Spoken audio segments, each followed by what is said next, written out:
นอกจากการสนับสนุนช่องของเรานะครับผ่านการกดไลค์กดแชร์แล้วก็ Subscribe นะครับผมปัจจุบันนะครับผมช่องของเราได้เปิดช่องทางใหม่ๆนะครับผมเพื่อให้ผู้ชมนะครับผมและแฟนๆของช่องนะฮะสามารถให้การสนับสนุนช่องเล็กๆช่องนี้นะครับให้ได้ไปต่ออย่างต่อเนื่องนะครับและมั่นคงนะครับผมด้วยระบบสมาชิกนะครับผมที่ช่องเราเพิ่งเปิดขึ้นมานะฮะซึ่งทุกคนสามารถที่จะกดสมัครนะครับผมสมาชิกนะครับผมที่ปุ่มจอยนะครับผมหรือปุ่มสมัครสมาชิกนะครับผมที่มุมขวาล่างใต้คลิปนะครับผมหรือมุมขวาบนในหน้าต่างของช่องนะครับผมเพียงเดือนละ50 บาทเท่านั้นนะครับผมโดยมีสิทธิพิเศษมากมายไม่ว่าจะเป็นตราประทับแสดงระดับหลังชื่อนะครับผมเป็นรูปเรือชิปเปอร์ที่ออกมาแบบอย่างสวยงามนะครับผมพร้อมกับอีโมจินะครับเป็นรุ่นพี่แฮมชิปเปอร์นะครับผมสุดน่ารักนะครับซึ่งใช้ในการพูดคุยนะครับผมในช่องคอมเมนต์พร้อมสิทธิพิเศษต่างๆมากมายที่กำลังจะตามมาในอนาคตนะครับผมอีกอย่างหนึ่งคือทั้งการชมคลิปแบบ Exclusive นะครับก่อนใครนะครับผมหรือโอกาสที่จะได้ทำกิจกรรมต่างๆร่วมกันในอนาคตนะครับผมก็สำหรับสมาชิกเท่านั้นนะครับผมที่เก็บสิทธิ์นี้เอาไว้ให้กับทุกๆท่านนะครับแต่หากระบบสมาชิกยังไม่หนำใจนะครับผมเรายังมีช่องทางอื่นให้สนับสนุนกันนะครับผมไม่ว่าจะเป็นระบบซุปเปอร์แตงนะครับผมซึ่งหากผู้ชมเนี่ยเจอสัญลักษณ์นะครับรูปหัวใจนะครับผมที่มีดอลลาร์ไซน์นะครับผมหรือสัญลักษณ์รูปเงินดอลลาร์อยู่เนี่ยข้างใต้คลิปใดคลิปหนึ่งเนี่ยสามารถที่จะคลิกนะครับผมเพื่อโดเนทนะครับผมแทนคำขอบคุณนะฮะเพื่อเป็นการสนับสนุนช่องได้นะครับหรือจะเป็นการโดเนทนะครับผ่านบัญชีธนาคารนะครับผมซึ่งได้ใส่รายละเอียดเอาไว้แล้วนะครับข้างใต้คลิปนี้นะครับผมเอาไว้ที่คำบรรยายใต้คลิปนอกจากนั้นนะครับผมเรายังได้เปิด Line Open Chat นะครับซึ่งชื่อว่า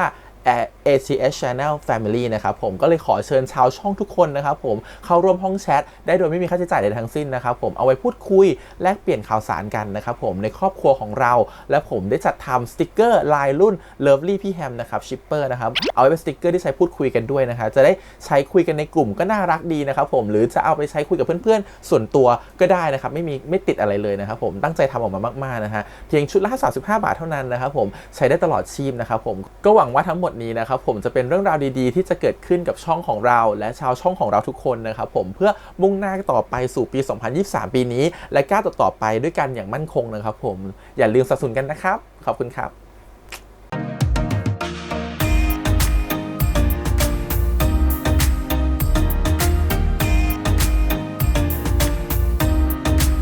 สวัสดีครับยินดีต้อนรับสู่ช่อง ATS Channel นะครับกับพบกันในการ reaction นะผมวันนี้อยู่กับพี่แฮมนะครับกับการท่านซีรีส์เรื่องชายนะครับผม EP ที่ 3 นะโอ้ย EP แล้วอิติปิโสยูโรนะครับผมตอนจบคือโอ้โหจูบกันฉ่ำมากไม่รู้ว่าเปิดมาจะจูบฉ่ำต่อหรือเปล่าแล้วจะมีอะไรกันไปถึงขั้นเกินเลยแบบมีอะไรแบบมีเซ็กส์กันเลยหรือเปล่าอันนี้ไม่แน่ใจเดี๋ยวต้องรอติดตามต่อใน EP ที่ 3 นะครับผมแต่ก่อนอื่นต้องบอกเลยว่าพี่แฮมสามารถดูได้แค่ 50% ของเนื้อหานะเพราะฉะนั้นทุกคนนะผมแนะนำเลยนะครับผมว่าให้ไปสมัคร VTV และเธอไปดูเต็มๆในนั้นมันจะฉ่ำแน่นอนแล้วพี่แฮมอาจจะต้องการเลิฟโรซีหลายๆอย่างต้องตัดออกไปบ้างนะครับผมเพราะฉะนั้นทุกคนถ้าอยากจะดูแบบเต็มๆแนะนำไปสมัคร VTV มันฉ่ำจริงของจริงจัดเต็มแน่นอนนะฮะเต็มตาเต็มจอใหญ่ๆเพราะฉะนั้นอย่ามาดูแต่พี่แฮมไปดู VTV จบก่อนแล้วค่อยมาฟังรีวิวพี่แฮมดีกว่าโอเคงั้นตามนี้นะครับผมงั้นไปดูกันต่อชาย EP 3 ครับผมแต่ก่อนเลยขอบคุณก่อนทาง VTV แล้วก็ทาง Beyond Cloud ที่อนุญาตทำ reaction ได้นะครับไปดูกันเลยผมกับชาย EP ที่ 3 ครับไปเลยและพี่ปอนกฤษเพิ่งได้รางวัลนะครับผม Best Director Award จากเว่ยป๋อด้วยนะ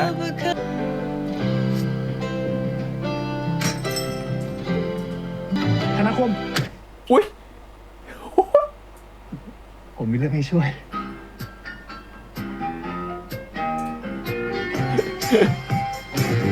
เซอร์ไพรส์ตัดผมเหรออ๋อไม่มัดให้เรียบร้อย not really เพื่อนผมบอกผมแล้วว่าคุณจะของมาคืนแล้วของมันสำคัญมากกว่าทำให้ทำเป็นเรื่องใหญ่ด้วย เอามาดิคุณ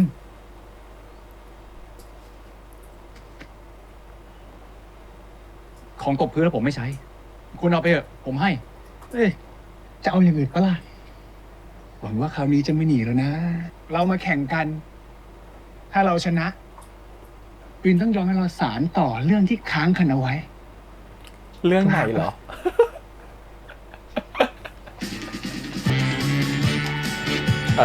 มาแข่งเทนนิสกันไหมล่ะดูจากกล้ามก่อนก็รู้ว่าฉันก็ตัวตึงเหมือนกัน ต่อจะแข่งไม้น้ำแต่ฉันไม่แข่งเทนนิส ไหนบอกว่าแข่งเทนนิสไง แต่ถ้ากลัวแพ้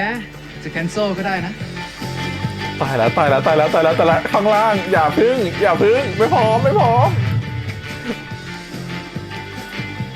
กางเกงไว้น้ำต้องยุคนั้นด้วยนะมันต้องใหญ่ๆหน่อย ไหวกูไหวเด้เฮ้ย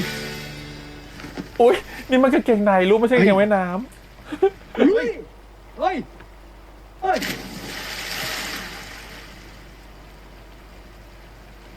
ำฉันชอบความพิธีรีตรอง ว่าอย่างเดียวก็ไม่หนุกดิ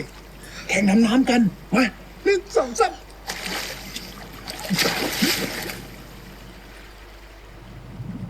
อย่าบอกนะว่าจูบใต้น้ำฉันจะทึ่งเลยนะ จริงปะเนี่ยเลยเหรอไปยั่วเขาเนี่ยเขาไม่โอเคเนี่ย กินขึ้นก่อน เราชนะตินแพ้ เราต้องทำตามสัญญากันแล้วนะ มาแกล้งทำให้เขาตกใจอ่ะ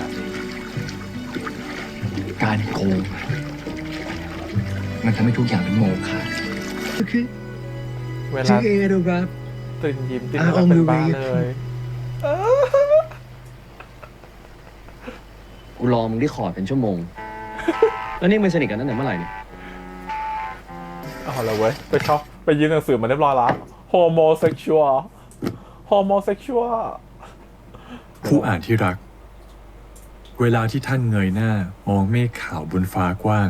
ท่านเห็นอะไร เสียงใกล้รุ่งอีกแล้ว ปราสาทบนฟ้าที่สร้างจากปุยเมฆที่ก่อเป็นหุบเขาสลับซับซ้อน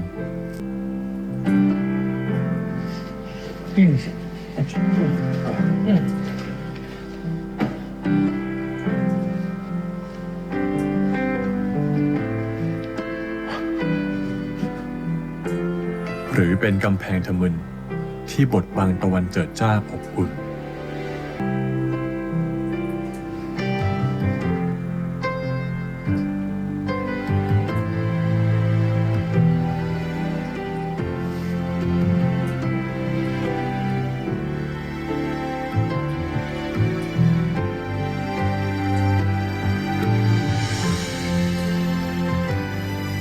มันมีอารมณ์เหรอ คุณไกลเลิศได้แค่นี้ไปต่อไม่ได้แล้ว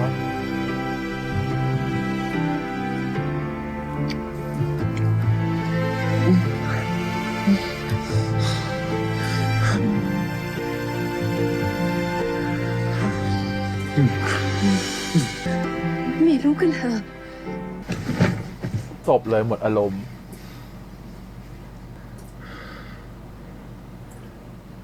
เชี่ยมองเห็นไม่ได้ยูโรมองเห็นไม่ได้นารัน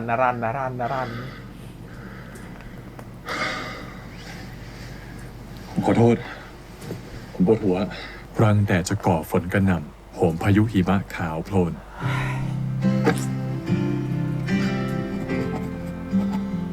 disorder วิธีแก้คือช็อตไฟฟ้า เบี่ยงเบนสะกดจิต แค่เห็นเมฆก่อตัว ก็บอกได้ทันทีว่าวันนั้นคงไม่ราบรื่นนะ เนื้อเพลง Half of Everything ของ Nora Van สะท้อนความย้อนแย้งของรัก จากฝันงามสู่ภาพลวง แล้วรักของคุณเป็นเมฆขาว หรือกำแพงทะมึน ใกล้รุ่งจะฟังเพลงผิด หรือไม่ก็เลือกฟังแค่ครึ่งเดียวตามชื่อเพลง เพราะ half of everything ไม่ได้ให้คุณเลือกด้านใดด้านหนึ่ง เมฆขาวหรือกำแพงทะมึนมันก็เป็นเพียงภาพในจินตนาการ เราแค่เลือกจะเห็นมันแบบไหนเท่านั้น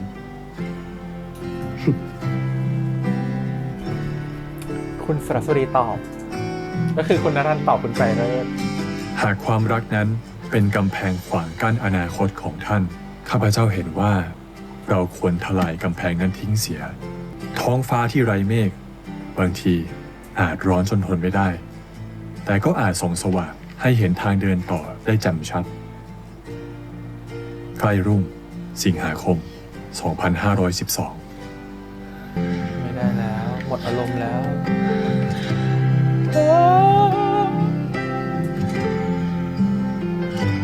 ให้แข่งด้วยฉันว่า จับไปไม่มีอารมณ์จริงๆด้วยฉันว่า อ่านอะไรอยู่ หัวเราะดังไปถึงข้างนอกเลย อ่านบทความนะ หิวยัง ไปเลยไหม เห็นทีคุณใกล้รุ่นควรหยุดฟังเพลงนี้ ไปทำความรู้จักกับความรักให้ดีก่อน แล้วค่อยกลับมาฟังใหม่อีกครั้ง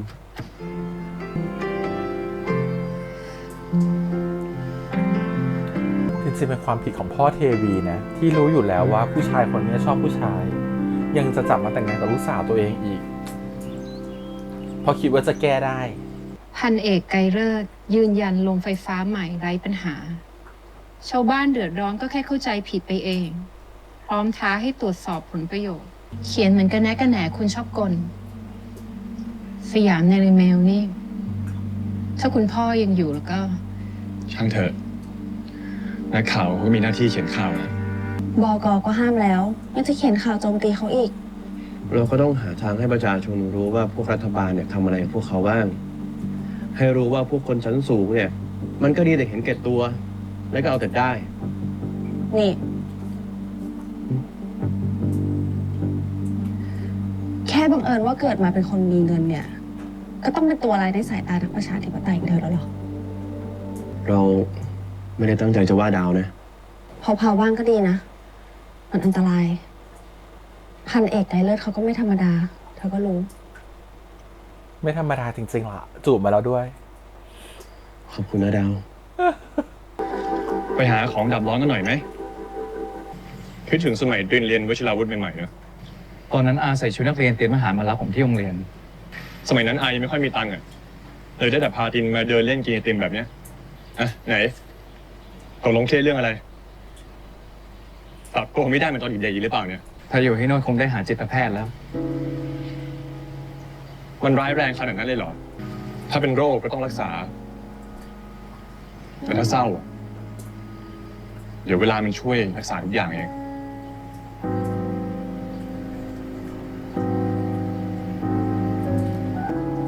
อาหลานลูกอาหลานอย่าจิ้นอย่าจิ้น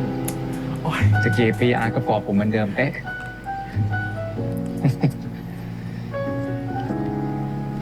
ขอบคุณนะครับ บาปกรรมไม่ได้ จิ้นไม่ได้ ตีตัวเองก่อน เครียดเรื่องข่าวใช่ไหมครับ อ๋อ เรื่องนั้น เรื่องหัวประมูล มันมีมูลอยู่จริงไหมครับอา เวลาจ้างงาน เราก็ต้องเลือกคนที่เหมาะสม ไม่ใช่เอาแต่ถูก แต่คุณภาพไม่ถึง ถ้ากองทัพยึดประโยชน์ส่วนรวมของประเทศเป็นหลักทำไมเราถึงไม่สื่อสารให้ชัดเจนล่ะครับ จะได้ไม่เกิดความขัดแย้ง กองทัพมีหน้าที่รักษาความสงบเรียบร้อย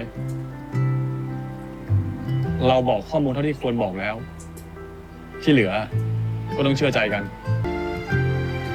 มีโอกาสที่อาหลานจะขัดแย้งกันมากในอนาคตอโปมันหล่อทุกมุมเลยเว้ย เอามันมาอยู่ในกระเป๋าได้ไง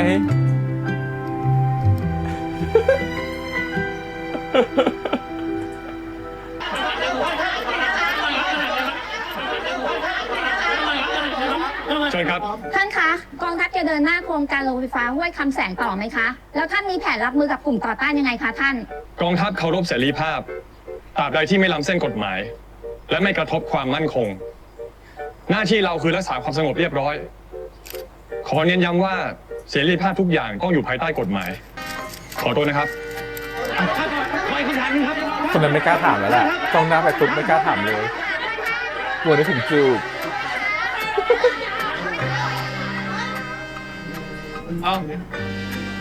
มึงมายืนทำอะไรตรงนี้วะ ปกติเห็นพุ่งเข้าไปไม่สนสี่สนแปดมึงอะ หรือใจเลิศทำอะไรมึงเปล่าวะ ฮะ อะไรของมึง เขาจะทำอะไรกู ตายแล้ว ฉันว่าถ้าได้กันนี้คือยิ่งกว่านี้อีกฉันว่า เดี๋ยวผมแนะนำให้ทุกแผ่นเลย ขอบคุณค่ะ ที่กดว่า ข่าวมันออกไปแบบนี้ มันจะไม่ทำให้ภาครัฐกับภาคประชาชนขัดแย้งกันไปใหญ่แล้วเองทางกรมน่าจะทำอะไรเพิ่มเติมให้มันชัดเจนขึ้นนะครับพี่ว่า มึงไม่ไปลองถามอามึงดูวะ มันเป็นเรื่องของกองทัพเขา มันไม่ใช่หน้าที่ของกรมประชาสัมพันธ์อย่างกูเนี่ย จะต้องตามแก้ข่าวทุกเรื่องนะเว้ย มึงจะให้กูสารแหนไปแถลงการแทนกองทัพเขาเหรอมันใช่เรื่องหรือเปล่า คนที่มันมีอคติเนี่ยนะ ให้มึงมีข้อมูลครบยังไงอ่ะ มันก็ค้านอยู่ดี แต่ถ้าเราทำให้เขาเข้าใจครับพี่เอก เฮ้ย มึงนี่มันอุดมคติจริงๆเลยนะ ไว้มึงไปเจอของจริงก่อนแล้วกัน แล้วมึงจะเข้าใจ ฝนตกหนักซะด้วย ซีเรียสทำไม ชีวิตสั้นนิดเดียวอ่ะ ใช้คุ้มเถอะ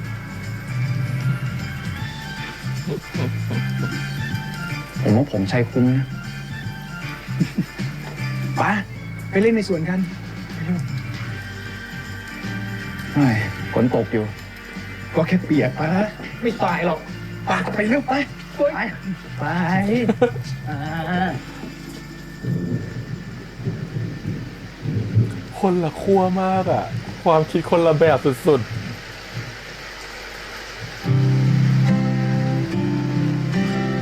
คือฉันน่ะเป็นสไตล์ไทยติ่มถ้าฉันเจอแบบคุณธันวาฉันก็จะแบบว่ามีความงงๆอยู่เหมือนกัน เป็นโลกที่ฉันไม่เคยสัมผัส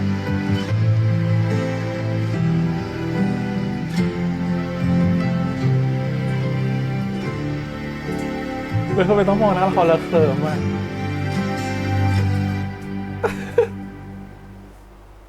ตีหน้าตัวเองก่อนลูกตีหน้าตัวเองก่อนลูกไม่ได้เมานะวันนี้ไม่ได้เมาด้วย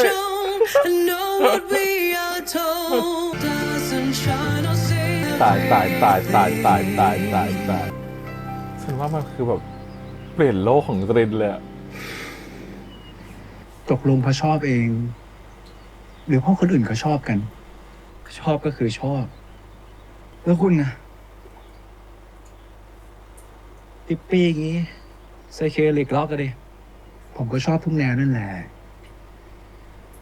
ถ้าจำกัดความชอบไว้กับอะไรแค่อย่างเดียว จะรู้ได้ยังไงว่าเราพลาดอะไรอย่างอื่นไปบ้าง เปิดเลยนะว่าชอบผู้ชายก็ได้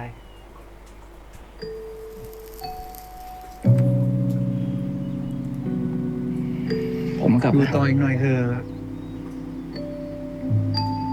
กำลังมีความสุขไม่ใช่เหรอ ใครบอกกูว่าผมมีความสุข ก็ตั้งแต่ตีนมานั่งกับเราอ่ะ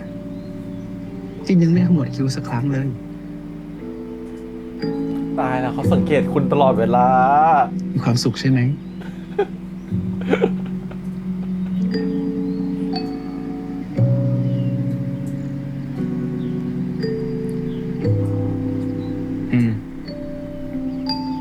งั้นก็อยู่ต่อ อยู่ด้วยกันแบบนี้ตลอดไปเลย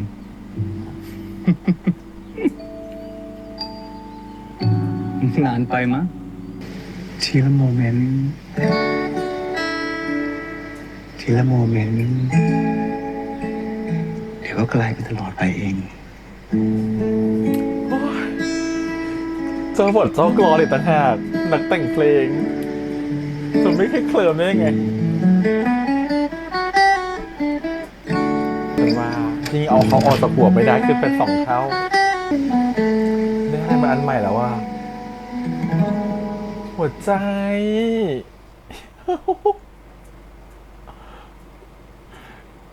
อ่ะเธอหยุดยิ้มก่อนลูกหยุดยิ้มก่อนหยุดยิ้มก่อน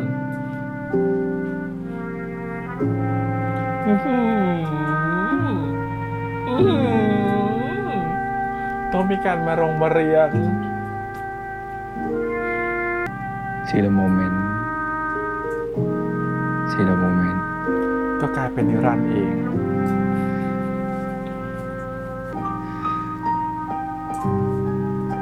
ท่านผู้อ่านที่รัก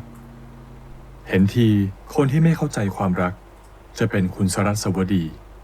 ไม่ใช่ข้าพเจ้า การหยุดฟังเพลงไปก่อน ไม่ช่วยให้ข้าพเจ้าเข้าใจเพลงมากขึ้น ถ้ากล้าจริง คุณสรัสวดีจะต้องฟังเพลงเดิมกับข้าพเจ้าต่อไป จนกว่าจะเข้าใจมันตรงกัน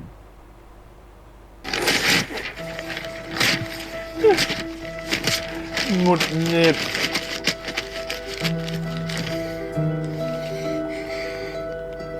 คู่นี้มันยังไงเนาะ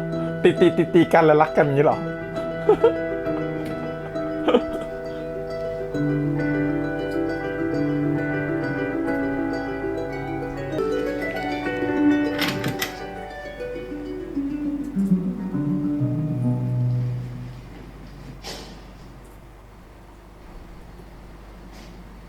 คุณ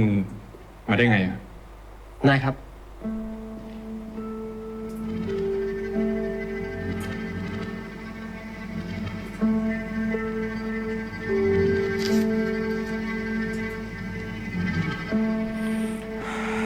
ให้ผมจัดการเลยไหม ไม่เป็นไร ไปเถอะ ทิ้งกระดาษแอบนัดไว้เรียบร้อย จะได้ไปฟังเพลงด้วยกัน คือที่หงุดหงิดเนี่ยมันเอาออกจากหัวไม่ได้ใช่ไหม นวพ5อ2506น194 นักศึกษานักศึกษา ถ้าระบบไฟฟ้ามันทำให้พัดลมหอผมเย็นขึ้นน่ะ ผมก็ไม่มีปัญหาครับอาจารย์ ถามผมได้ไหมครับอาจารย์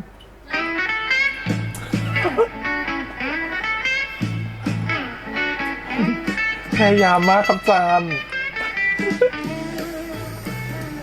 อ้าวป้าน้อย โอ้โหสบายดีนะครับ คิดถึงป้านะเนี่ย ถึงนะจ๊ะท่านวา เรียนไม่จบสักที สวัสดีครับน้อง เดินดูทางด้วยนะ ไม่เคยได้ยินได้ไง การเรียนรู้เนี่ย ไม่มีวันสิ้นสุด นี่แหละ ชีวิตที่เราเลือก มันเลือกตรงไหนนะเลือกป่ะชัวร์เสือ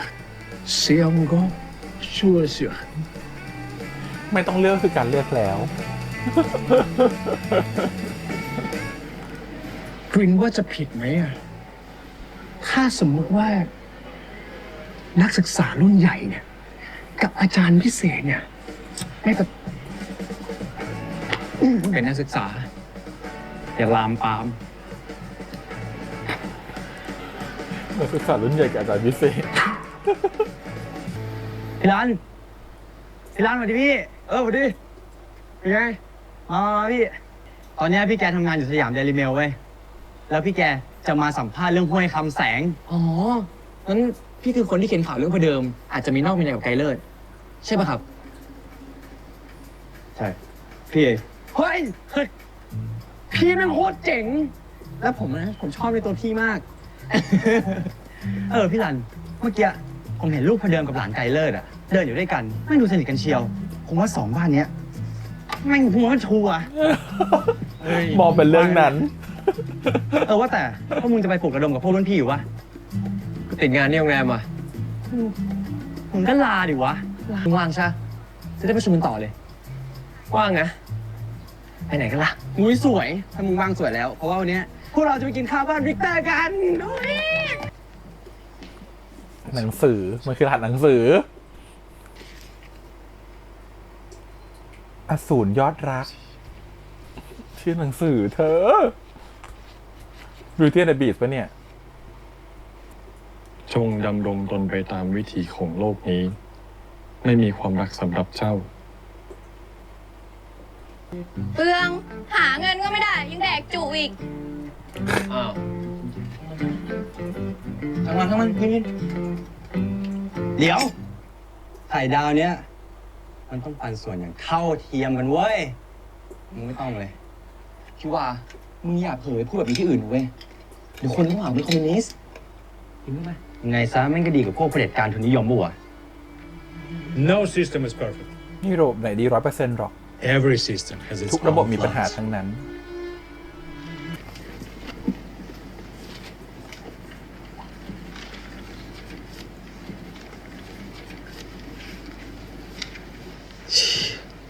อีวานเซเลนโก อีวานเซเลนโก พี่เตอร์มึงมาดูนี่ดิ อะไรวะ เนี่ยคนที่แต่งอ่ะ คือพ่อมึงปะวะ The Invisible Cage กรงที่มองไม่เห็นเปิดโปงทุกสยองเมือง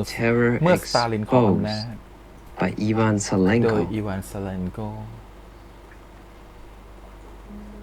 พ่อเขาหนีจากรัสเซียมาอยู่นี่ No เพราะว่าเจอเหตุการณ์ที่แบบ It can't be published มันถูกตีพิมพ์ไม่ได้ Why not ทำไม because I'm living here illegally. ฉันมาอยู่ที่นี่อย่างผิดกฎหมาย And if Soviet government finds ถ้า out, รัฐบาลโซ my เวียตรู้ family เข้า will be ครอบ in ครัวผม trouble. จะลำบาก มันท่าทางจะยากอะพี่ แต่ตอนนี้เนี่ย สถานการณ์มันเปลี่ยนไปแล้วนะ ฝั่งประชาธิปไตยอย่างอเมริกาเนี่ย ต้องอยากได้มันแน่ มันควรถูกตีพิมพ์ให้ทั้งโลกได้อ่าน นี่อาจจะเป็นโอกาส ที่คุณลุงจะได้ส่งเสียงของตัวเองออกไปอีกครั้ง A country like the United States of America, ประเทศ where they have ไทยคง democracy, อยากจะตีพิม would พ์สิ่ง want ที่ this พ่อเขียน published. And when it's published, พ่อหนังสือออก your voice will be heard ผู้คน all ทั่ว over โลก the ก็จะได้ยิน world. เสียงของพ่อ You'll get your chance again. พ่อจะได้โอกาสอีกครั้ง Does my voice even matter in the world controlled by those in power? เสียงของพ่อจะมีประโยชน์อะไรในโลกที่ทุกอย่างถูกควบคุมโดยคนที่มีอำนาจ ก็มากพอ ที่ทำให้พวกเขาอยากทำลายมัน แล้วทำให้คุณลุงต้องหนีออกจากประเทศ นั่นแหละ คือเหตุผล ที่ทำให้มันต้องถูกเผยแพร่ Let's do it.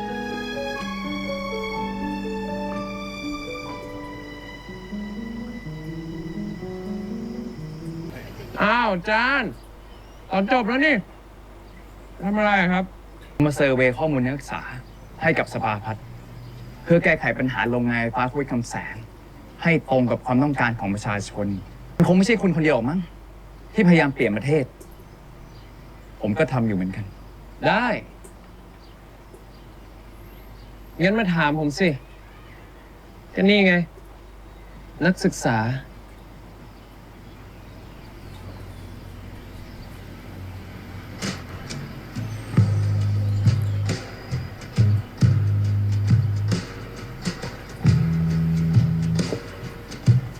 ผมต้องการจำนวนเซอร์เวย์ที่มากพอ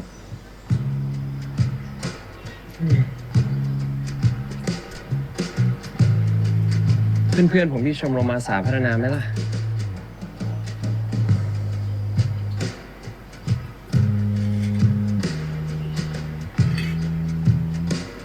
แต่ต้องผ่านผมไม่ได้ก่อนนะ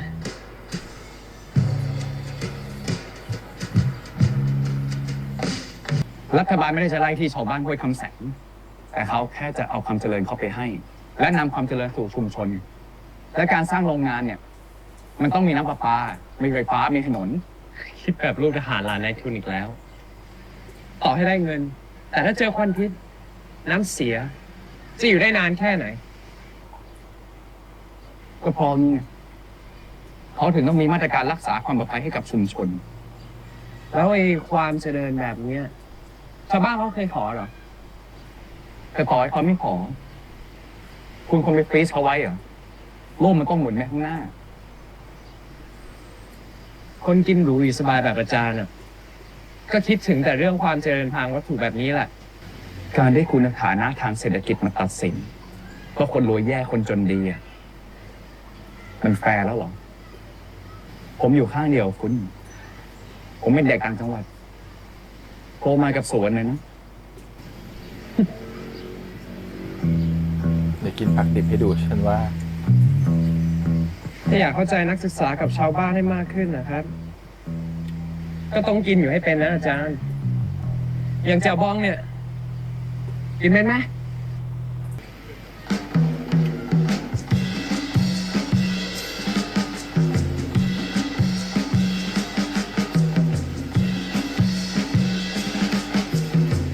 เอาคืนเหรอ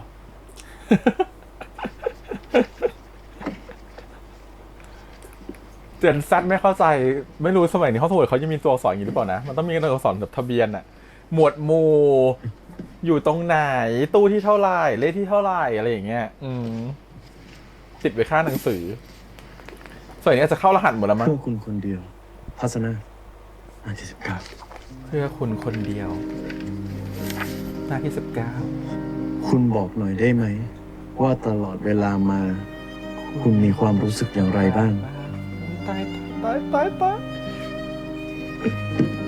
หวานเว้ย ฉันชอบการติดต่อสื่อสารมากเป็นแบบว่า แอบคบ เกลียด เกลียด เหมือนคิดถึงศัตรูที่เคยทำลายผมมาจนย่อยยับ ความรักมันแบบว่าตบกันเป็นแฟนกันอะ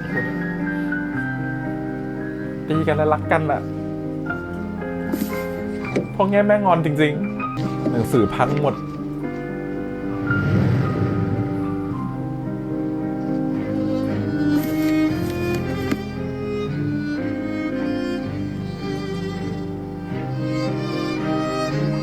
เสแสร้งแววตาของหล่อน เป็นไปในทางตรงกันข้าม เ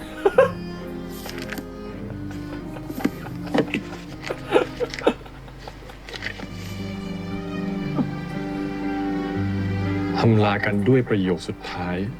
ชั่วชีวิต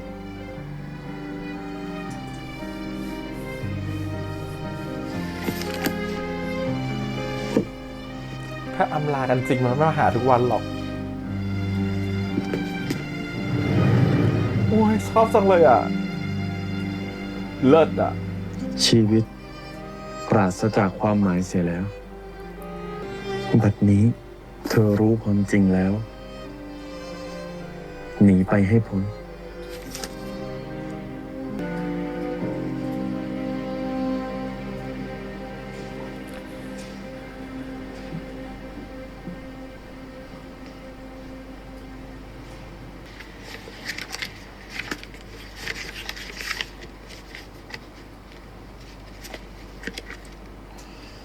ได้อ่านหรือยังเนี่ย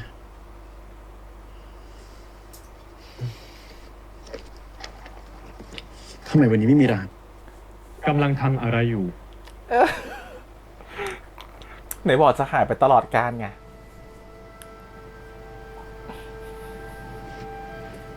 สิ่งที่ทำนี้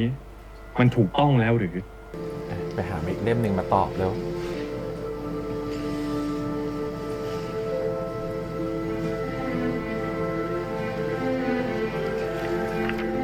ทำไมเล่า การที่เราจะรักใครสักคนหนึ่ง มันเป็นความผิดด้วยหรือ เธออย่าบอกเธอมีห้องลับ เธอมีห้องลับจริงๆด้วย คุณจะทำอะไรของคุณ ถ้าคุณไม่อยากเจอผมจริงๆ จะทิ้งข้อความเอาไว้ไม่จบสิ้นทำไม ทำไมไม่หนีไปเลย ใช่ ถูก ก็คุณไม่ยอมหยุด ผมก็เลยจริง ใจคุณนั่นแหละที่ไม่ยอม ชัดเจน ทุกเล่มที่คุณเลือกใช้เป็นนิยายรัก ข้อความที่เลือกขีดเส้นใต้ เป็นการตัดทอนประโยคหรือที่เป็นข้อความปฏิเสธทั้งที่ถ้าอ่านจากบริบทของนิยาย มันก็เป็นฉากรักแท้ ช่วยทำให้เป็นฉากรักด้วยครับ มายอมรับใจตัวเองกัน คุณอย่าคิดเองเอง ผมไม่ได้รู้สึกอะไรกับคุณทั้งนั้น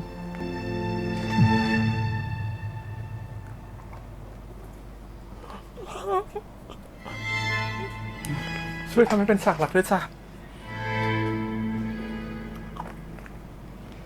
มองอะไร มองคนปากแข็ง ปากเขาไม่นุ่มหรอกไม่อกี้ ว่าใครปากแข็ง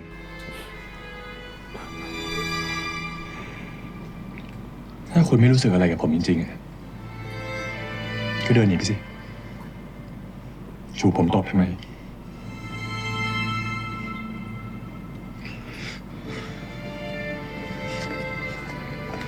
เพราะเขาก็เป็นอาหาร เป็นศัตรู เป็นคนทำโครงการ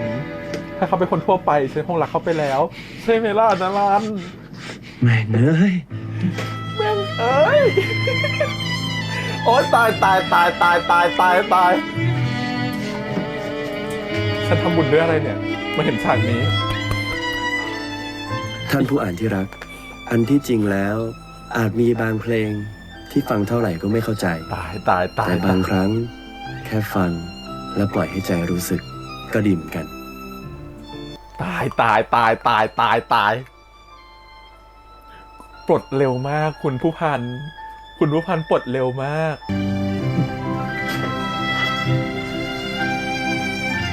โอ้ยตายตายตายตายตายตายสมัยนั้นถุงยางก็ไม่มี มันถึงเป็น SIV กันไงล่ะ โอ้ยตายตายตายตายตายตายตายตายตายตายตายตายโอ้ยตายแล้วจะทำบุญด้วยอะไร อิติปิโสยูโร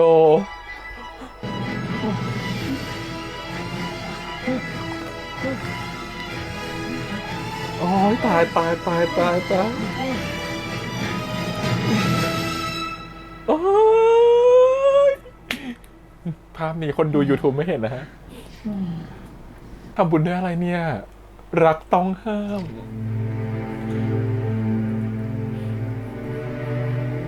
ต้นแก้วจ้าจอมที่คุณอยากได้มาแล้ว จะให้ผมลงเลยไหมครับ ดีจังเลย ขอบใจนะวีระ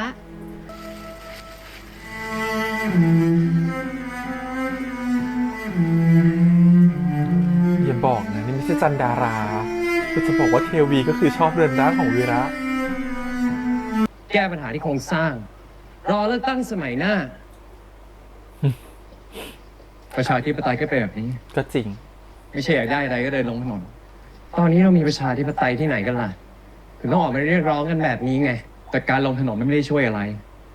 นอกจากจลาจล ผมเห็นมากับตาแล้ว คนที่ตายคือลูก คือพ่อแม่ คือเพื่อน คือคนรักของใครบางคนเสมอ มันเป็นเหตุการณ์เดียวกับตอนที่เกิดปฏิวัติจราจลครั้งใหญ่ ใครผิดล่ะ ที่ฝรั่งเศ ผู้ ส ชุมนุมงั้นเหรอ ไอคนออกคำสั่งนั่นแหละที่ผิด แต่ใครถูกผิดมันไม่สำคัญ เท่าใครต้องสูญเสียต่างหาก แล้วจะให้หลับหูหลับตา ชังแบงมัน ไม่ต้องเรียกร้องงั้นเหรอ ก็ผมกำลังทำเพื่อประเทศอย่างเต็มที่ที่สุดอยู่นี่ไง ผ่านแผนพัฒนาที่ผมร่าง เดี๋ยวก็เอื้อประโยชน์ให้นายทุนกับเผด็จการเหมือนเดิม รอดูต่อไป ขอบใจที่มาดีเบตกัน เกรนเขากำลังจะเริ่มกันเลยนะ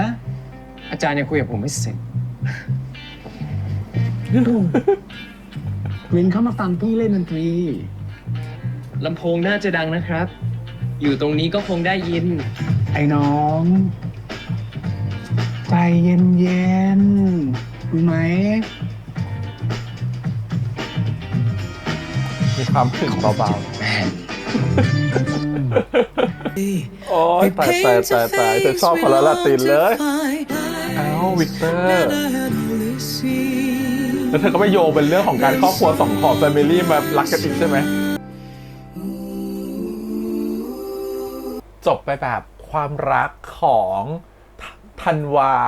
กับตัวของตรินเติบโตขึ้นอีกขั้นหนึ่งแต่ก็ไม่รวดเร็วเท่ากับความรักของผู้พันไกรเลิศกับนรัน โอ้อันนั้นเร็วมากติดสปีดสุดๆนะครับผมเรียบร้อยแล้วจ้ะเห็นก้นกันไปเลย ขอบคุณไม่รู้ทำบุญด้วยอะไร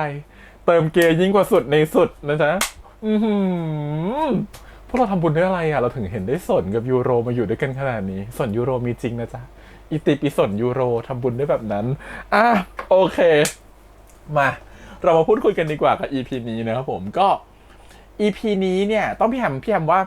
เราต้องปูแบ็กกราวด์กันนิดนึงแล้วกันเนาะว่าจริงๆแล้วว่าในช่วงนั้นมันเกิดอะไรขึ้นมานะจริงๆแล้วช่วงนั้นนะตอนที่ตัวตรินก่อนเขาจะกลับมาเนี่ยมันเกิดปฏิวัติฝรั่งเศสครั้งใหญ่เหมือนว่าเป็นไม่เรียกว่าปฏิวัติแบบไม่ได้เป็นปฏิวัติแบบเปลี่ยนแปลงการปกครองนะแต่เป็นการประท้วงครั้งใหญ่ในฝรั่งเศสเนาะมีการเสียเลือดเสียเนื้อการมีคนเสียชีวิตกันนะครับผมซึ่งก็เป็นเหตุการณ์เดียวกับที่ตัวของตรินเสียแฟนเขาไปนะมันโยงกับเหตุการณ์นั้นซึ่งเหตุการณ์ในประเทศไทยยังไม่เกิดเหตุการณ์ในประเทศไทยถูกเกิดหลังจากนั้นอีก5 ปีก็คือปี 2516 ก็คือ 14 ตุลา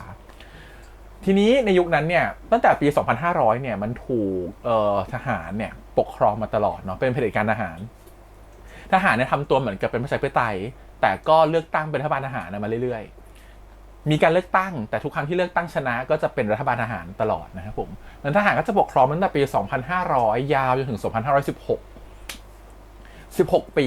ตอนนี้มันผ่านมา 12 ปีละความเป็นทหารมันก็อยู่ในทุกโครงสร้างเนาะฮะอยู่ในทุกระบบจริงๆการวางระบบในยุคนั้นเนี่ยเราว่ามันก็ถูกโยงมาจนถึงยุคนี้นะปัจจุบันนะรากฐานอำนาจที่เคยมีของทหารก็จะถึงปัจจุบันก็ยังมีอยู่สิ่งที่มันเกิดขึ้นก็คือว่าความเป็นอำนาจตอนนั้นเนี่ยมันก็เยอะมากจนเหมือนคนน่ะแทบจะไม่มีทางเลือกคนปฏิเสธอะไรไม่ได้แม้คำพูดของทหารใน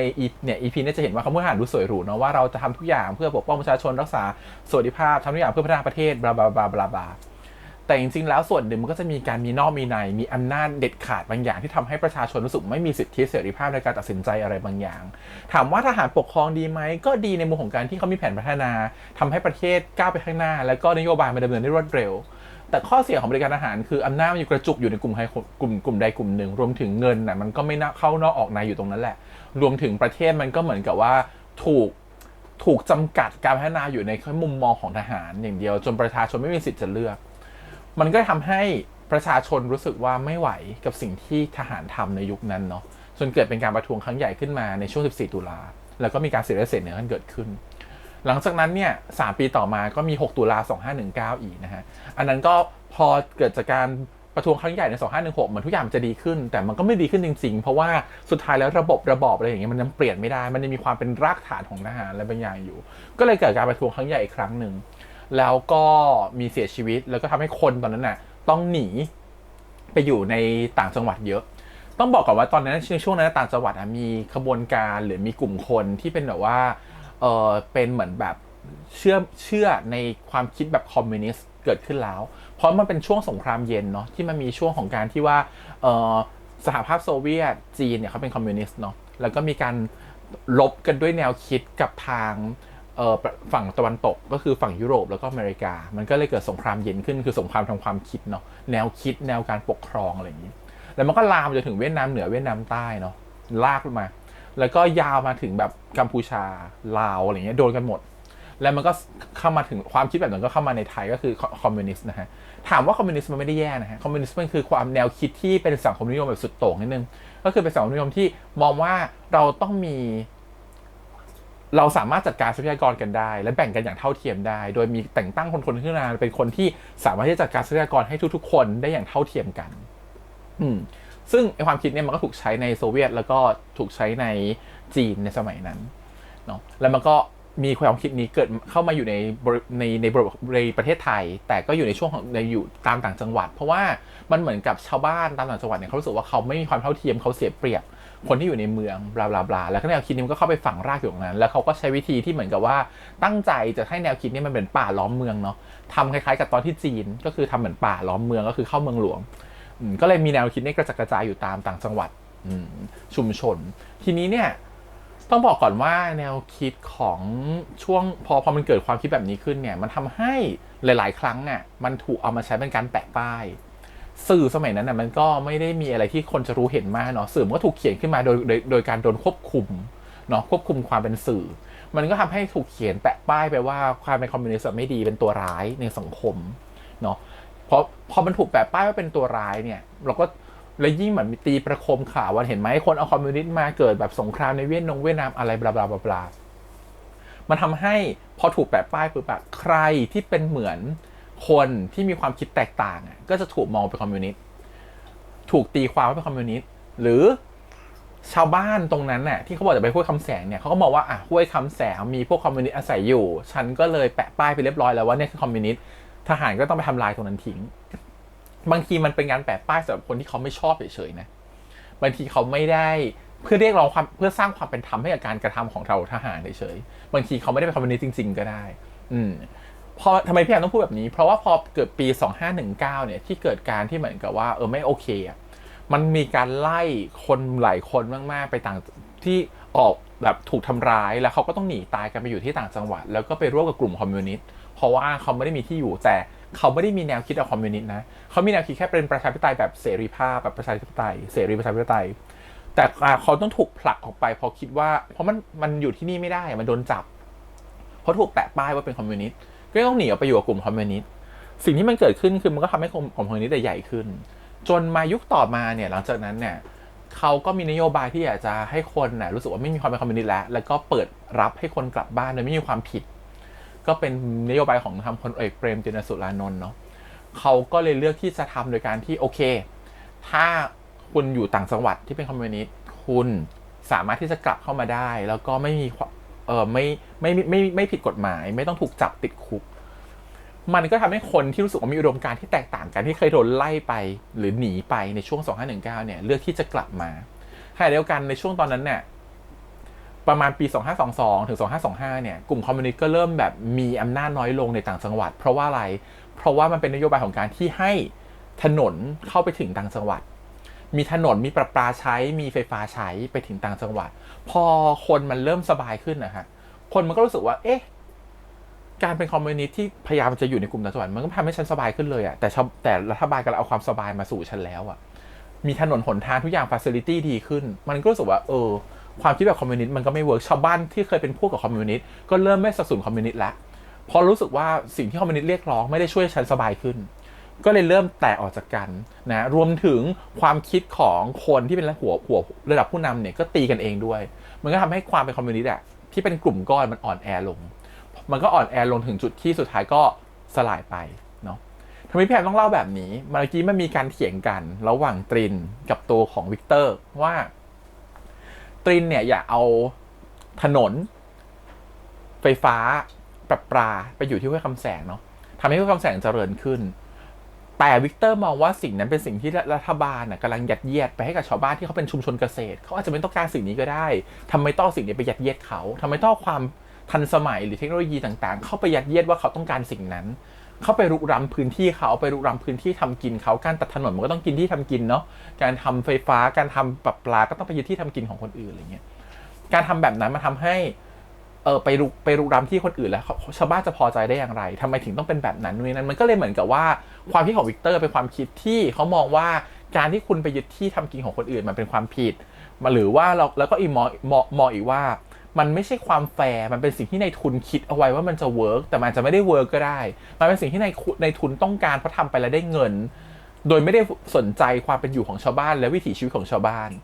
นมองต่างมุมเนาะแต่ถ้าเราผ่านมาถึงปัจจุบันเราเจอว่าความคิดใครถูกเนาะจริงๆความคิดของตรินถูกนะฮะเพราะว่าสุดท้ายแล้วเนี่ยพอความสะดวกสบายมันไปถึง facility ไปถึงเนี่ยมันทำให้รู้สึกว่ามันกลายเป็นว่าเขารู้สึกว่าสิ่งนี้มันจำเป็นกับเขาจริงๆจากการที่ภาพมันเคยถูกวางว่าสิ่งนี้ไม่เคยจำเป็นกับฉันทำไมต้องเอามายัดเยียดฉันทำไมต้องมายึดที่ทำกินฉันมันกลายเป็นเรื่องจำเป็นจริงๆมันมีความคล้ายๆกันหรือไหมมันมีความคล้ายๆกับว่าบางครั้งเราไม่รู้หรอกว่าเราต้องการอะไรลองนึกภาพว่าพี่แอมเปรียบเทียบง่ายๆนะจริงๆมันไม่เกี่ยวกันขนาดนั้นนะแต่พี่แอมขอเปรียบเทียบง่ายๆว่าสมมุติว่ามือถือครับผม iPhone อะไรเงี้ยส่วนก่อนเราเคยคิดไหมว่ามือถือจำเป็นที่จะต้องสัมผัสหน้าจอได้เราก็ใช้มือถือที่เป็นกับกดปุ่มเนาะสมัยก่อนเนาะเราไม่เคยคิดเลยว่ามือถือมันต้องมาสัมผัสหน้าจอได้ปัดหน้าจอได้มีแอปพลิเคชันอยู่ในนี้ซึ่งคนที่คิดคือใครสตีฟจ็อบส์เนาะแล้วเขาก็คิดว่ามันมือถือในอนาคตมันควรจะเป็นแบบนี้เราก็รู้สึกว่าไม่เห็นจำเป็นเลยคนที่มันไม่เคยสัมผัสกับความทันสิ่งนั้นน่ะมันรู้สึกว่าไม่เห็นจำเป็นกับฉันเลยทำไมฉันต้องมีสิ่งนั้นด้วยฉันก็ใช้มือถือกดปุ่มโทรเลขกดเลขโทรศัพท์ปกติธรรมดาไปอย่างนั้นแต่พอวันหนึ่งทุกอย่างมันเปลี่ยนและทุกอย่างมันเข้ามาหาเราก็ค่อยรับรู้ว่าเฮ้ยมันก็จำเป็นนะเว้ยเฮ้ยมันเปลี่ยนโลกอ่ะเฮ้ยเราได้ใช้สิ่งนี้ว่ะอินเทอร์เน็ตมันเข้ามาทำให้เรารู้สึกว่าเราอยากจะรู้จักโลกอยากจะรู้จัก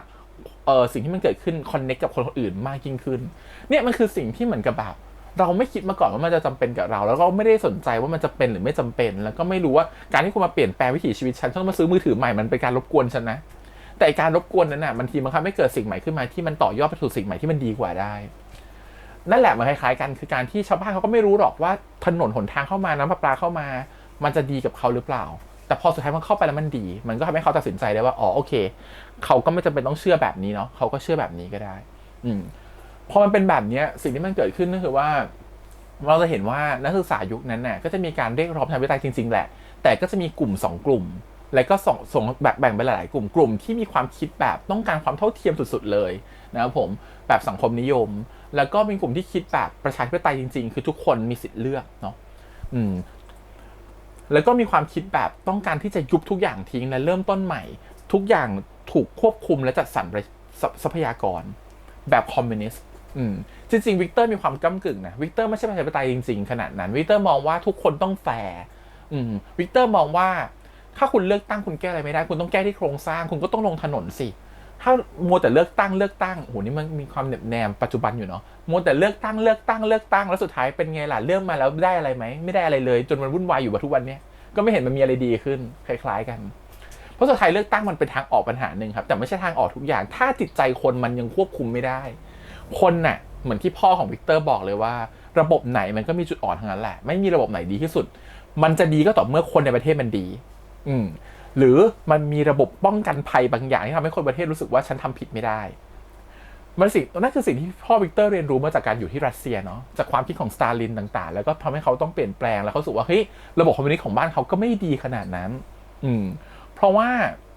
อะไรเพราะว่าสุดท้ายแล้วอะครับมันหนีความเป็นคนไม่ได้คนมันไม่ว่าจะอยู่ในระบบไหนก็ตามครับผมแต่คนมันมีความสูงต่ำในตัวเองมันมีความเหยียดกันอยู่มันมีความหวังอำนาจมันมีความโลภมันมีความทะเยอทะยานอยากได้ในสิ่งที่ตัวเองต้องการเพราะฉะนั้นน่ะไอ้ความพวกนี้แหละของมนุษย์อ่ะมันทำให้สุดท้ายแล้วความเหลื่อมล้ำมันไม่ได้หมดไปไม่ว่าจะระบบไหนก็ตามให้คุณปรับโครงสร้างกี่ครั้งด้วยวิธีไหนก็ตามอ่ะ ความเหลื่อมล้ำมันจะไม่ได้หมดไปง่ายๆเพราะมันจะมีคนที่เป็นอีลีทอยู่แบบนั้นมันจะมีคนที่หวังในเงินอยู่แบบนั้นและอำนาจอยู่แบบนั้นมันไม่มีทางหมดไปครับด้วยระบบไหนก็ตามแต่ประชาธิปไตยที่มันดีมันคืออะไรที่คนมันต้องมีจิตสำนึกว่าสิ่งเนี่ยคือผิดเมื่อผิดเราก็ต้องพร้อมออกมาต่อต้านคนที่ผิดงั้นการลงถนนทุกครั้งมันจะมี power มากๆถ้าทุกคนพร้อมใจกันแต่นั่นแหละเหมือนที่พี่แอมบอกว่ามันเกิดจากความเจ็บปวดในช่วง14ตุลามันทำให้คนหลังจากนั้นไม่กล้าลงถนนอีกเลยรวมถึงแบบเราเห็นความเจ็บปวดของเพื่อนๆเราคนสนิทของเราพ่อแม่เราก็เลยไม่กล้าอีกต่อไปทำให้การเมืองของไทยในปัจจุบันจริงๆพวกผู้นำรู้เรื่องนี้นะแล้วก็เลยมองว่าทุกครั้งที่ฉันทำอะไรไปหรือฉันทำผิดออกไปแค่ไหนมันก็ได้รับคำแค่คำว่าฉันจะหน้าด้านหน้าทนอยู่ต่อไปก็ได้ฉันจะทำแบบนี้ต่อไปก็ได้โดยที่ก็ได้รับแค่เสียงคนกร่นด่าแต่ก็ไม่ต้องออกก็ได้ไม่มีใครมาลงถนนไล่ฉันหรอกไม่มีใครมาบีบฉันออกหรอกมันต่างกับที่เราเห็นในภาพของแบบญี่ปุ่นเกาหลีหรือประเทศอื่นๆที่รู้สึกว่าแค่ผู้นำเขาทำผิดนิดนึงจิตสำนึกมันมีจิตสำนึกความเป็นนักการเมืองมากพอที่จะรู้ว่าฉันทำแบบนี้แล้วฉันต้องออกฉันแบบนี้ฉันต้องลาออกฉันแบบนี้ฉันไม่ดีฉันขอรับผิดชอบแล้วถ้าไม่ทำคนทุกคนจะพร้อมใจลงถนนกันเป็นล้านๆคนแล้วทหารหรืออะไรก็สู้ไม่ได้แล้วว่านั่นแหละมันคือจิตวิญญาณของความเป็นประชาธิปไตยที่มันอยู่ในตัวของคนที่มันต้องสร้างกันแล้วมันไม่ถูกสร้างมาเพราะว่าด้วยประเทศไทยมันก็เนาะประชาธิปไตยปฏิวัติประชาธิปไตยปฏิวัติมาไม่รู้กี่ร้อยรอบมันก็เลยทำให้จิตสำนึกของคนมันไม่ได้รู้สึกถึงความเป็นประชาธิปไตยขนาดนั้นในจิตวิญญาณอีกอย่างนึงคือระบบตรวจภัยมันไม่ดีพอหมายความว่ากล้องวงจรปิดที่เรามันของประเทศไทยมันไม่ดีพอขนาดนั้นประชาธิปไตยมันจะดีก็ต่อเมื่อกล้องวงจรปิดมันดีด้วยหมายถึงว่าระบบตรวจสอบมันดีด้วยระบบตรวจสอบต้องเป็นระบบแล้วต้องเป็นระบบตรวจสอบที่มันเที่ยงธรรมมากพอที่ไม่ได้เกิดการหัวอำนาจเนาะแล้วคำว่าระบบตรวจสอบหมายความว่าปกติถ้ามีกล้องวงจรปิดติดอยู่เราเห็นว่ามีกล้องวงจรปิดเราจะไม่กล้าทำความผิดเช่นกันถ้าระบบตรวจสอบมันดีมากพอแล้วมันผิดแบบรุนแรงจริงๆนึกถึงแบบว่าดาราเกาหลีหรือใครก็ตามที่แบบว่าคุณโกงภาษีแล้วคุณแบบโอ้โหโดนหนักมากๆประชาชนแบนคุณคือระบบตรวจสอบมันเข้มแข็งมากพอจนคนรู้สึกว่าเฮ้ยฉันไม่กล้าทำผิดว่ะมันทำให้ความผิดในการมันน้อยลงรวมถึงความกล้าในการที่จะทำความผิดมันน้อยลงแต่ว่าตัวนี้มันก็จะทำให้ช่วยให้ระบบสิ่งต่างๆที่มันเป็นความเดือดร้อนมันก็จะหมดไปง่ายขึ้นแต่มันไม่ได้เกิดในไทยเนาะแล้วมันก็ยังไม่เกิดในเรื่องนี้ด้วยนั่นแหละมันคือสิ่งที่มันเป็นแบ็กกราวด์ที่อยากจะปูว่าทำให้แนวคิดของตรินกับวิกเตอร์มันไม่เหมือนกันแต่ตรินเขาเปลี่ยนไปเยอะตั้งแต่ EP 1 จนถึง EP นี้เนาะส่วนหนึ่งมันมาจากการที่ว่าเขาได้เจอเด็กๆเขามีอุดมการณ์ในการที่กลับมาทำงานสภาพัฒน์เห็นไหมเขาไม่ทำงานแบงค์ชาตินะเพราะว่าเขาต้องการพัฒนาประเทศนี้เขาอยากให้ประเทศนี้มันเติบโตเขาก็มี mindset เหมือนกันว่าประเทศนี้ควรจะไปข้างหน้าในระบบที่แบบเขาเรียนรู้มาจากเมืองนอกแล้วก็อยากจะมาบริหารประเทศนี้เนาะแต่ความคิดของเขาเริ่มเปลี่ยนไปในจุดที่มันมีความสุขมากขึ้นและเข้าใจชีวิตของความเป็นคนมากขึ้นนั่นคือตอนที่เขารู้จักกับธันวามันมีความมาอ้อรอเขาเรื่อยๆเนาะแล้วก็สร้างรอยยิ้มให้กับเขาแล้วก็ความเป็นฮิปปี้ของธันวาทำให้ตัวของตรินรู้สึกว่าจริงๆชีวิตนี้มันไม่ต้องเครียดตลอดเวลาก็ได้มันปลดปล่อยทุกอย่างให้มันมีความสุขก็ได้ฉันพร้อมที่จะเล่นกับฝนฉันพร้อมที่จะเปียกฉันพร้อมที่สนุกในบางเวลาฉันพร้อมที่รู้สึกว่าเฮ้ยการที่ได้ฟังดนตรีเพราะๆฉันก็มีความสุขแล้วมันเหมือนมันเปลี่ยนธันวาเข้ามาเปลี่ยนความคิดของตรินไปจนตรินก็สับสนในตัวเองเหมือนกันว่าตกลงฉันเป็นอะไรกันแน่ทำไมฉันยิ้มให้เขาทำไมฉันเห็นเขาแล้วฉันมีความสุขฉันไม่เห็นฉันเล่นดนตรีอยู่บนเวทีแล้วมีความสุขมันเริ่มมีความแบบ depressed คือความว่าตกลงฉันเป็นอะไรกับการที่ต้องไปหาหนังสือ homosexuality ขึ้นมาดูว่าตกลงฉันเป็นอะไรกันแน่เนาะเป็นเพศไหนกันแน่แล้วก็ไม่ได้คำตอบจริงๆถ้าไปถามคุณอารู้เรื่องเลยเพราะคุณอาเป็นหนักกว่าเธออีกแต่นั่นแหละนะครับผมก็คือเขาไม่รู้แต่เขารู้สึกว่าการอยู่กับธันวามีความสุขมันทำให้เขาเจอมุมใหม่ๆของตัวเองแล้วก็มีความเปลี่ยนความคิดไปบางอย่างนะครับทำให้ตัวของตรินเขาเหมือนเขายอมลดความเป็นทิฐิหรือยอมลดอีโก้ของตัวเองลงเพื่อยอมฟังเสียงของคนอื่นมากขึ้นหรือเสียงของเด็กๆมากขึ้นแล้วว่าจุดนี้จะเป็นจุดที่เขาเปลี่ยนและเขาทำให้เกิดเขาตั้งคำถามเขาไปถึงเขากังวลจนถึงไปตั้งคำถามกับอาเขาว่าตกลงโครงการนี้มันดีจริงหรือเปล่าครับคุณอาห้วยคำแสงมันดีจริงหรือเปล่านี่แหละมันคือจุดที่มันเกิดจากหลายๆอย่างและส่วนหนึ่งก็มาจากธันวานี่แหละที่ทำให้ตัวของตรินมันเริ่มเปลี่ยนและเริ่มมีแนวคิดที่แตกต่างออกไปเรากลัวมากว่าอาหลานจะตีกันในอนาคตนะผมก็คือความคิดของตรินแล้วความคิดของไกเลอร์จะคนละแบบกันจริงๆไกเลอร์อาจจะไม่อยากทำก็ได้นะแต่ไกเลอร์มันเป็นหน้าที่ของบ่าที่ต้องแบกรับไว้เนาะทำให้เขาต้องทำแบบนั้นโอเคทีนี้ ในวันที่ไกรเลอร์ต้องทำอะไรบางอย่างที่มันดูหนักกว่าตัวเองมากๆเขาก็ต้องการมุมของความสุขเนาะปกติบ้านจะเป็นมุมความสุขของเขาของคนอื่นๆเนาะคือการที่คุณมีความรักมีภรรยาดูแลมีลูกนะฮะแต่เพิ่นว่าภรรยาและลูกทุกอย่างไม่ใช่ความสุขของเขาเลยเขาถูกบีบความสุขมาตั้งแต่คุณพ่อเทวีสั่งให้เขาแต่งงานซึ่งมันไม่ใช่สิ่งที่เขามีความสุขเราเพิ่งมารู้แบ็กกราวด์ของเรื่องนี้ว่าจริงๆแล้วเนี่ยทั้งไกรเลอร์แล้วก็ทั้งตรีนไม่ได้คนรวยมาก่อนแต่เขาเป็นไกรเลอร์เป็นคนเก่งเป็นนักศึกษาเป็นเรียนในร้อยแล้วก็เป็นคนเก่งจนได้มาเป็นทหารและเป็นทหารมือดีด้วยจนแบบพ่อของเทวีไว้ใจแล้วก็ปั้นเด็กคนนี้ให้เติบโตขึ้นมาเนาะมีตำแหน่งมีอำนาจหน้าที่การงานที่ดีซึ่งถ้าเราเป็นพ่อเทวีคงไม่ให้ลูกแต่งงานกับคนนี้เนาะถ้าให้รู้อยู่แล้วว่าเขาชอบผู้ชายนั่นแหละแต่ก็คงคิดว่าสมัยก่อนคงคิดว่าเป็นโรคที่รักษาได้และเปลี่ยนได้มั้งก็เลยมองว่าก็เลยคิดว่าให้ไปแต่งงานกับลูกตัวเองละกันสุดท้ายพอแต่งงานกับลูกตัวเองก็กลายเป็นว่าไม่มีความสุขตัวไกรเลอร์ไม่มีความสุขตัวเทวีก็ไม่มีความสุขและดูสิเทวีกำลังจะไปชอบวีระแล้วอะคือไม่อยากให้ไปถึงจุดนั้นเลยนะแต่ความรู้สึกคือเราว่าเรื่องมันพาไปถึงจุดนั้นเพื่อให้รู้สึกว่าความรักมันไปต่อไม่ได้ทำให้ตัวของไกรเลอร์กับเทวีต้องเลิกกันเพราะเทวีเริ่มเห็นกล้ามวีระละเราก็เริ่มรู้สึกว่าแบบแซ่บอะแต่ส่วนในของการที่เห็นและแซ่บอะมันต้องเกิดจากอะไรไหมจริงๆอะเขาอยากจะมีลูกแล้วเขาพร้อมจะมีอะไรกับสามีเขานั่นคือไกรเลอร์เอามือล้วงไปแล้วว่าเธอมีอะไรกันเรียบร้อยแล้วอะแล้วอยู่ดีวันหนึ่งสามีก็ไม่อยากจะมีอะไรซึ่งสามีก็กล้ามแน่นมากเหมือนกันแล้วก็อยู่ดีพอเราไม่มีอะไรกับสามีเราไม่ได้แทนที่เราจะเห็นกล้ามสามีแล้วก็ไปเห็นกล้ามคนอื่นเหมือนกันอารมณ์มันก็เกิดเนาะบางทีไอ้ความเป็นมนุษย์มันมีความใคร่อยู่มีความตัณหาราคะอยู่ในสิ่งที่บางทีเราเหมือนจะเก็บซ่อนด้วยวุฒิภาวะบางอย่างได้แต่จริงๆมันก็เก็บซ่อนได้ไม่หมดเนาะมันก็ยังมีความอะไรบางอย่างตรงนั้นอยู่มันก็แม้เทวีจะเป็นผู้เหมือนเป็นผู้ดีชนชั้นสูงแต่มันก็ยังเก็บอะไรสิ่งเหล่านั้นไม่ได้หรอกพอมันเห็นมันก็รู้สึกว่าเฮ้ยฉันไม่ได้จากสามีเลยแต่ฉันก็ได้กับคนที่คอยดูแลฉันตลอดเปลี่ยนดอกไม้ให้ฉันซื้อของให้ฉันคนนี้เขาน่าสนใจเนาะอีกมุมนึงก็คือเขาดูน่ารักจังเลยมันอาจจะไม่เทวีเปลี่ยนใจก็ได้แต่นั่นแหละวีระจะมามีอะไรกับแฟนของนายนี่ก็ลำบากเหมือนกันเนาะในตำแหน่งหน้าที่การงานของวีระไม่เป็นไรนายอาจจะยอมก็ได้เพราะว่านายเขาก็รักกับคนอื่นแล้วนั่นคือตอนนี้นายก็มีชู้เหมือนกันชู้ทางใจชู้ทางไม่ชู้ทางใจแล้วชู้ทางกายแล้วด้วยคือกลับมาที่ตัวของผู้พันของเราไกรเลอร์นะครับผมกับตัวของนรันสองคนนี้พ่อแง่แม่งอนของจริงตีกันอยู่นั่นแหละนะฮะตีกันด้วยความคิดหลักการแต่มันคือตีกันด้วยความเชื่อว่ามันเป็นไปไม่ได้หรอกความสัมพันธ์ครั้งเนี้ยมันไปไม่ได้แต่นรันน่ะมันชอบนะแต่มันก็ต้องกดเอาไว้มันพยายามจะแบบอยู่ดีก็มาทำดีกับตัวของแฟนตัวเองดาวเฉยเลยเห็นป่ะว่าเพราะแบบมันรู้สึกว่าเฮ้ย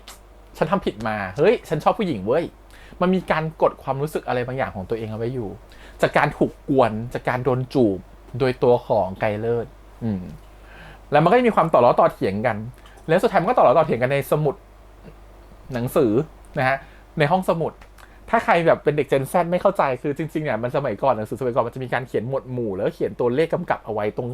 รงหนังสือข้างๆสมุดนะฮะเพื่อจะให้คนเวลามาหาค้นเจอนะฮะแต่เดี๋ยวนี้มันค้นเจอง่ายแล้วมันมีบาร์โค้ดมันยิงปุ๊บมันเจอเลยนะฮะว่าอยู่ตรงไหนชั้นไหนอะไรเงี้ยแต่มันก็ต้องมีเลขแทร็กอยู่ดีแหละมันก็ต้องช่วยให้ในการแบบจัดเรียนหนังสือเข้าห้องสมุดทำได้ง่ายขึ้น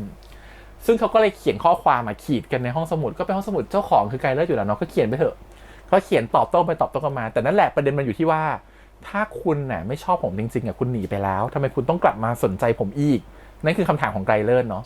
ทำไมนรันต้องกลับมาสนใจเขาอีกรวมถึงการที่ว่าถ้านรันน่ะไม่ได้ชอบผู้ชายจริงๆก็ควรจะหายไปจากชีวิตเขาได้แล้วไม่ใช่มาเถียงกันอยู่ในสมุดแบบนี้มันทำให้ไกรเลอร์รู้สึกว่าเฮ้ยคนเนี้ยมันน่าสนใจว่ะแล้วเขาก็ยิ้มทุกครั้งที่อ่านเพราะเขารู้สึกว่าเฮ้ยคนนี้ต่อล้อต่อเถียงแล้วไม่พอนะคุณยังมานัดฉันให้ไปเจออีกทิ้งกระดาษไว้ตอนที่แบบว่าในห้องน้ำมันคือแบบถ้าคนมันไม่รักหรือคนมันไม่อยากเจออีกมันไม่มาสนใจในการทิ้งโน้ตเอาไว้ในห้องน้ำที่เขียบบุหรี่ให้ฉันมาหาเธอเจอหรอกถูกปะ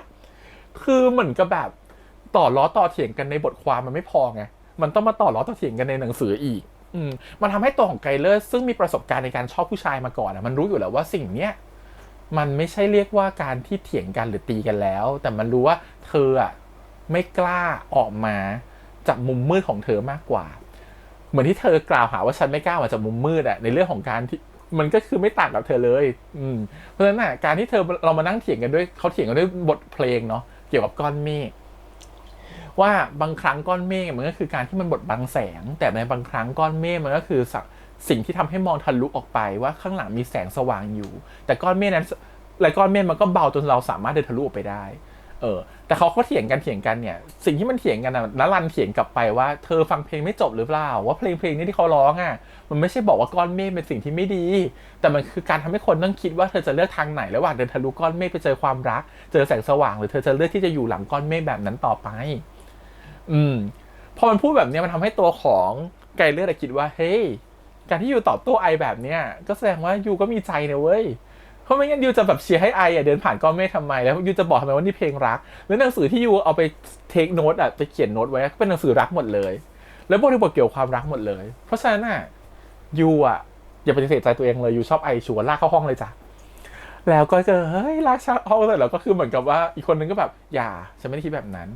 ถ้าคุณไม่คิดแบบนั้นคุณก็หนีผมไปแล้วทำไมคุณจูบแล้วคุณยังจูบกับอีกคุณไม่หายไปเขาจูบเทสก่อนเนาะหลังจากนั้นก็คือพอไม่หายไปก็คือจูบต่อแล้วก็ยาวเลยจ้ะเธอแก้ผ้ากันเร็วมากถอดกันเร็วมากฉันจะบ้าตายดึงกางเกงในลงเร็วมากคือแบบเฮ้ยเห็นก้นยูโรนี่คือบุญตาแล้วจ้ะทุกคนที่ฉันยูโรนี่ต้องบอกอย่างนี้นี่ชอบมันตั้งแต่เด็กๆจะบอกว่าอยู่เท่ายูไม่ใช่ยูโรผิดสนฉันชอบสนมาตั้งแต่เด็กๆนะคือวัยเท่ากันเนี่ยอายุเท่ากันแล้วเคยเห็นสน2 ครั้งแล้วเป็นโหแบบทุกครั้งที่เดินผ่านเขานี่คือเหมือนเขามีออร่าอะไรบางอย่างที่เราต้องเดินอ้อมฉันเดินทะลุเขาไปไม่ได้จริงๆคือเขามีออร่าแบบเหมือนบังเราไว้อยู่คือเขามีแบบความหล่ออะไรบางอย่างอยู่ซึ่งแบบชอบมาตั้งแต่ดู MV โฟมดเธอเข้าใจปะนั่นแหละแล้ววันนี้ก็มาเห็นก้นเขาเรียบร้อยแล้วเขาก็ได้กับยูโรอิติปิโสยูโรนั่นแหละฟินกันทั้งบ้านทั้งเมืองนะฮะก็เป็นคู่ที่ไปกันเร็วมากความสัมพันธ์ไปกันเร็วมากแล้วก็มันกลายเป็นความสัมพันธ์ที่จะเหมือนที่เทวีอ่านหนังสือเนาะว่าความรักต้องห้ามนี่จะเกิดไปอีกนานแค่ไหนแล้วเราว่าการที่ตัวของนรันในเรื่องเขาปฏิเสธไกลเลอร์เพราะว่าเขาเป็นนักข่าวและเขาก็ไม่ชอบทหารเขาเกลียดมาตลอดแต่กับคนเนี้ยถ้าตัดเรื่องทหารออกไปตัดเรื่องความที่อยู่คนละฝั่งออกไปฉันชอบเขาเขามีเสน่ห์จังเลยเขาหล่อจังเลยมันต้องเป็นฟิลอย่างนั้นเข้าใจปะแล้วมันคือโพสิชันมันชัดมากเลยคือนรันดูเป็นแมนมากๆแต่คือปล่อยให้เขารุกเฉยเลยโดยไม่ปฏิเสธโดยไม่บิดหนีโดยไม่พลิกตัวโดยไม่อะไรเลยโดยแบบว่าผมจะลุกคุณไม่ใช่คนแบบเป็นรุกทั้งคู่มาเจอกันฉันรับเลยจ้ะฉันรู้ว่าฉันชอบเขาฉันคือแบบมันคือการที่ในยุคนั้นการที่คนจะยอมเป็นรับครับในสังคมของความเป็นเกย์ในยุคนั้นเลยนะมันต้องรู้สึกว่าเราเป็นโพลไหนคือเรารู้สึกว่าเราชอบเขาแบบเขาหล่อเรารู้สึกว่าเขาชอบเขาว่าเขาเป็นผู้ชายที่หล่อมากเลยเท่มากเลยเราถึงยอมเป็นรับเธอเข้าใจปะมันไม่ใช่อยู่ดีจะแบบอยู่ดีก็มาเป็นรับได้นะความรู้สึกโปรเซสในความคิดมันต้องมีความคิดแบบนั้นมาก่อนรวมถึงการที่ว่าถุงยางไม่มียุคนั้นพอมีอะไรกันก็นั่นแหละ HIV เลยเกินกาดมากในยุคนั้นนะฮะแต่ก็ได้หรอกอันนี้เขาก็แบบมีอะไรกันโดยไม่ได้เตรียมตัวเลยเนาะแล้วสมัยก่อนมันก็คือแบบเธอใส่ฉีบก็ยังไม่ได้พัฒนาก็มันก็จะมีความสกปรกบ้างในสมัยก่อนแต่ก็นั่นแหละด้วยความกระเทียนกระหือรือเธอยอมให้เขาทำได้ขนาดนั้นไม่มีเจลหล่อลื่นใดๆเนี่ยจากยุคนั้นมันต้องรู้สึกผ่อนคลายขนาดไหนถึงจะแบบรู้สึกว่าเข้ามาได้ง่ายขนาดนั้นนี่พี่แฮมพูดเลยคือพี่แฮมบอกว่าโปรเซสการมีความรักหรือการมีเพศสัมพันธ์ของความเป็นผู้ชายในยุคนั้นมันไม่ง่ายนะฮะมันยากและอย่างหนึ่งคือเวลายุคนี้จริงๆจะมีอะไรกันต้องเตรียมตัวก่อนคนจะเป็นรับต้องเตรียมตัวเยอะนะฮะต้องล้างให้สะอาดจะต้องแบบมีเจลหล่อลื่นเพื่อป้องกันบาดแผลอะไรแล้วเธอดูสิในยุคนั้นไม่มีอะไรแบบนี้ล้างสะอาดก็ไม่ได้จะมีเจลหล่อลื่นก็ไม่ได้เตรียมตัวอะไรก่อนก็ไม่ได้มันต้องรักกันขนาดไหนถ้าคิดดูที่จะยอมเจ็บให้อีกคนนึงเข้ามาฮะหรือบอกว่าเขาเป็นแบบรับโดยสมัครใจในตัวของนรันถ้าได้กันขนาดนี้แล้ว EP หน้าฉันนึกภาพไม่ออกแล้วว่าจะเป็นยังไงต่อแล้วผมเปิดมาก็ขนาดนี้เลยแซ่บสุดๆทุกคนคงตายหมดแล้วแหละหวังว่าทุกคนก็คงจะแบบเติมเกียร์อิ่มมากประมาณนี้ EP นี้นะครับผมเราคุยกันเรื่องแค่นี้ก็พอแล้วครับผมขอบคุณอีกครั้งฝากกดไลค์กดแชร์กด Subscribe ติดตามที่ทาง YouTube Instagram Twitter แล้วก็ Facebook รวมถึง TikTok พี่แฮมด้วยนะครับผมขอบคุณที่ติดตามกันแล้วก็เดี๋ยวเจอกันใหม่สัปดาห์หน้าจะเป็นขนาดไหน EP นี้เติมเกย์แบบขนลุกขนพองเราดู EP หน้าแล้วกันว่าจะเป็นยังไงครับขอบคุณอีกครั้งวันนี้ไปละบ๊ายบาย